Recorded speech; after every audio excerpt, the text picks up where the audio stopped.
I'm coming to realize that life is passing a lot of us by because we are trying to skip through life. We're trying to fast forward, fast play life instead of going through the motions, the actions that life requires of us. And I see it through our attention spans. Most of us don't give attention to anything beyond a few seconds to maybe a minute, and after that, we're done. And then we go about our day as though those few seconds, that 1 minute, has given us so much information and details that we can just run with that information and base our lives on those little snippets that we received. That's doing us harm. As much as I love YouTube and some of the content, not all of it, I'm seeing that the YouTube generation is harming us. When I first started YouTube as F. Stanley 35 in 2007, yeah, I think that's when I first had that channel. YouTube was still relatively new, and basically it was just people showing who they were. It was a new platform. If you played Hammond organ, piano, that type of stuff, if you had a spirit of encouragement and you want to give people encouragement from scriptures, for example, you would do that. That's what I did under that old channel. All of that. If you were part of a large ministry and that ministry was known throughout the country, maybe the world, and you want to share videos of that, which I did that also, you would put up those videos and it would draw an audience. So you were not relegated, restricted even to one particular niche. You could be all over the place. You could be in arts. You could be in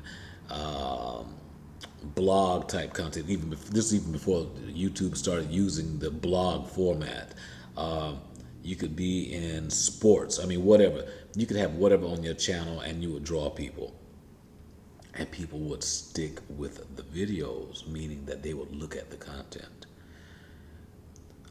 And lots of times you knew they were looking at the content because they would comment on specific aspects of what you put out there. And what they'd comment on was stuff that was like midway the video or toward the end of the video, which meant that they were indeed listening. They were indeed watching. Now, if you don't capture these people within the first 30 seconds, first minute, like I mentioned earlier, they're gone. And what's interesting is that when you're giving life through scripture, life through experience, hoping that someone will benefit from it, and you know ultimately someone will, but you can tell based on the analytics that YouTube shares that the majority won't, because the majority just try to fast forward through. And they miss pertinent details. And I can only imagine people doing that with their relationships. The question then becomes, how do you have a deeply meaningful, intimate relationship with anyone when you're trying to fast forward through details? You've got to go through things. You can't hit fast forward. You can't be selective about what you go through. And sometimes when people are trying to share things with you in everyday conversations, they're standing next to you. Maybe it's a family member, maybe it's a friend, maybe it's a coworker who might have some wisdom, some understanding, and they're trying to just give you something based on their own experiences, not telling you what to do, but maybe just simply sharing something that they had to go through in their own lives. Sometimes that information can benefit you in something that you may face later on. Or it might benefit you in terms of something that you've already experienced and you're still maybe contending with it and you're trying to understand how to get beyond it. And the answer is within the mouth of this other individual, but you're trying to fast forward and get through the conversation so quickly that you miss the details. You're trying to fast forward through the video, through the audio, to such a degree that you miss the details that were actually the answer that you needed for your situation. This hurry up mindset is going to hurt a lot of people. Taking this particular scripture out of context, I just want to focus on this particular aspect. You've heard that the race is not given to the swift nor to the strong, but to the one that endures to the end. Now, again, there's a whole other context to that scripture, but I want to look at it just from the stance or the angle of race not being given to swift nor to strong, but to the one that endures. That endurance to win the race requires patience. Because all along the path of the race course, there are going to be things there. There are going to be things there that will impact how one runs the race. There are going to be things there that impact the course itself. And believe it or not, the race is not based on speed and agility, but it is based on endurance, because along the course of this race called life, that's what I'm speaking of specifically, there are going to be these instances, these moments where one has to literally stop and learn about other portions of the course that lie ahead before proceeding ahead. In other words, there are times that dictate and that outright mandate that we have to stop and learn some things, evaluate some things before we can proceed. We can't move ahead without doing it. So you can try to skip through all you want, and you're going to find yourself having to repeat those same portions of the course over and over and over and over and over again. And perhaps meeting your demise, in other words, dying, before you not only complete the race, complete the course, but even before you get to the next segment. You've done yourself a disservice because you won't incline your ear to wisdom. Come on, Proverbs.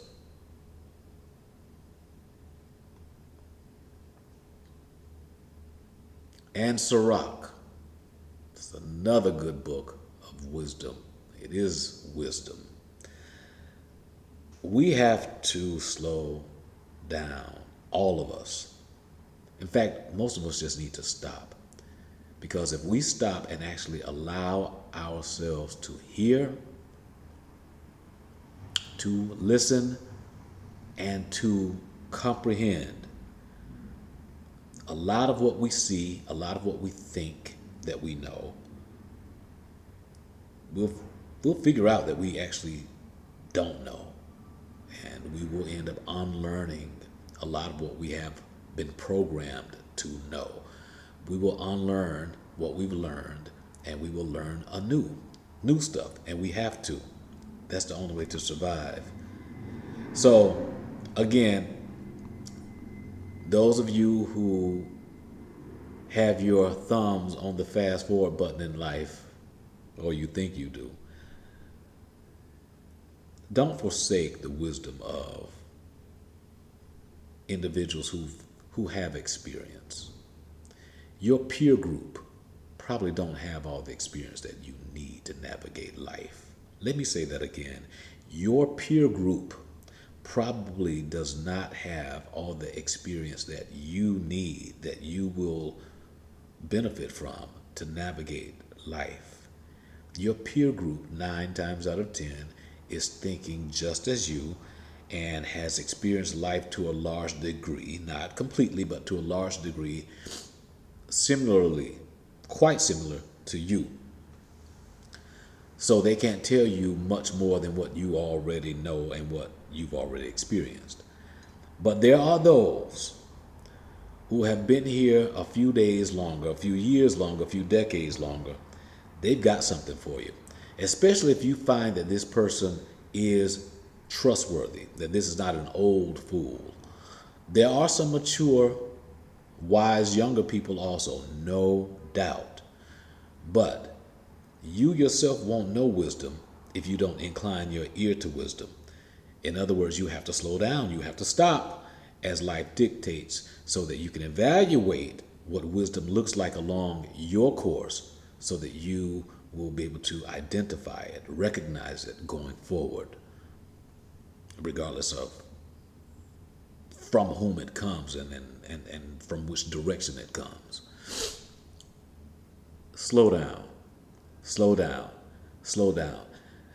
Maybe it's time to come off some of the YouTube so that you're not finding yourself constantly flipping through videos and these niche videos that are programming your mind to think that all men are dogs and all women are treacherous, that the main goal in life is to get rich and die young, and whatever the themes are that just seem to be playing out in your mind, that are being hammered into your mind, really, because as you know, the way it works is whatever you click on there in YouTube, TikTok, whatever, their systems are set up to where you're then fed those particular themes, those particular content messages repeatedly from different individuals. So you're getting the same message over and over and over and over again. And anybody in education knows that the key to learning is repetition, repetition, repetition, repetition. And that's why we as teachers, we would repeat certain things over and over again. Even teachers within churches and synagogues and mosques, you teach it over and over again, and it becomes ingrained. Parents do the same thing. Parents are teachers. They instill the same stuff over and over and over and over again until the child gets it. You're being programmed. Slow down. Slow down. I'm going to close with this.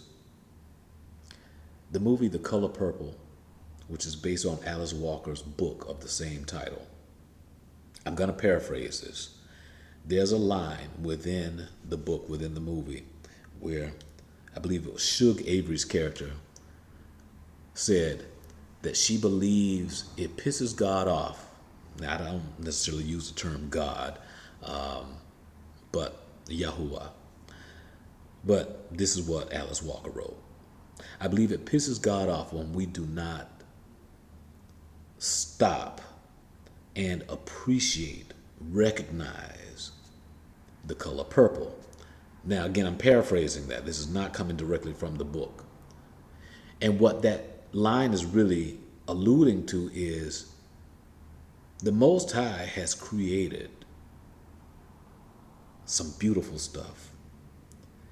Not only aesthetically pleasing to the eye and to the other senses, smell, taste, touch, but also these things the Most High has created are tools for use, tools for learning, knowledge, that is, wisdom, tools for nourishment.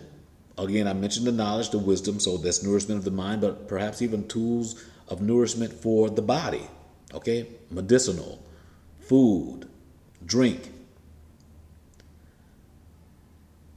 Whatever it is that the Most High has created, it behooves us to stop and pay attention to it, because there's something to draw from it. There's something good about it for our use, personally, and for our brothers and sisters, for mankind. So if we don't acknowledge what the Most High has done, is doing, and continues to do, and will continue to do, then we're missing it. We're missing a lot. And we are depriving ourselves of valuable resources. And one of the resources He has given us is that of time. So, how are you going to use your time? Slow down. Appreciate what the Most High has done. What is it over in Philippians? Of all things lovely, of all things pure, all of those things that are of good report, if there be any virtue, if there be any praise, think on these things. Now, again, I'm paraphrasing. I think that's like Philippians 4:19 or something like that. I'll put it in the video. But the point to that scripture in reference to this topic is this. In order to think about what is lovely, what is pure, what is virtuous, what is of good report, in order to think on those things, one has to slow down and evaluate. One has to remove distractions that the world has put out here. You have to put the YouTubes on pause. You have to put these distracting conversations on pause, and you have to put focus on what the Creator has done and what the Creator has given you. You have to allow the wisdom that has attempted to get into your ear and into your psyche, into your heart even. You have to allow that to permeate you on a deeper level so that you realize what is actually beneficial to you and apply it so that you can, here's the word, evolve even greater from all of that. Slow down. Slow down. In Yahushua's name, just slow down and be patient. So be it.